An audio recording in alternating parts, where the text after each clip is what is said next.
Magandang araw mga kaibigan. Magkapet pandasal muna po tayo. Ito po si Father Nono. Mga kaibigan, kamakailan po nagbigay ng talumpati sa Harvard University ang sikat na manunulat na si J.K. Rowling. Siya po yung writer ng Harry Potter, yung mga nobelang pambata na isinapelikula na rin. Yumaman po si J.K. Rowling dahil sa Harry Potter. Sa katunayan, mas mayaman pa raw ito sa reyna ng Inglaterra. Sa kanyang talumpati po nagulat ang lahat dahil ang tinalakay ni J.K. Rowling ay ang benepisyo raw ng kabiguan, the benefits of failure sa Ingles. Bago raw kasi siya naging tanyag at mayaman, talagang naranasan niya ang matitinding dagok sa buhay.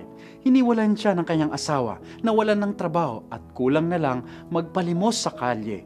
Subalit may matututunan daw po tayo sa mga kabiguang dumarating sa ating buhay. Una, di raw talaga ito may iwasan dahil kung tunay ka raw na mabubuhay, mangangahas ka. You will take risks at dahil dito, di mo may iwasan ang mabigo. Ikalawa, huhubaran ka raw ng kabiguan. Akala mo kung sino ka. Akala mo kaya mong lahat. Ayun, tao ka lang pala. May limitasyon, may hangganan, may kahinaan, marupok.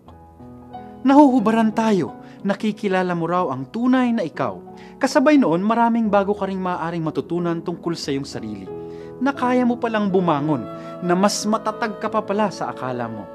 Sa makatwid mga kaibigan, tulad ng krus na pinasa ni Jesus, biyaya pa rin kung ganoon ang mga kabiguan sa ating buhay. Amen.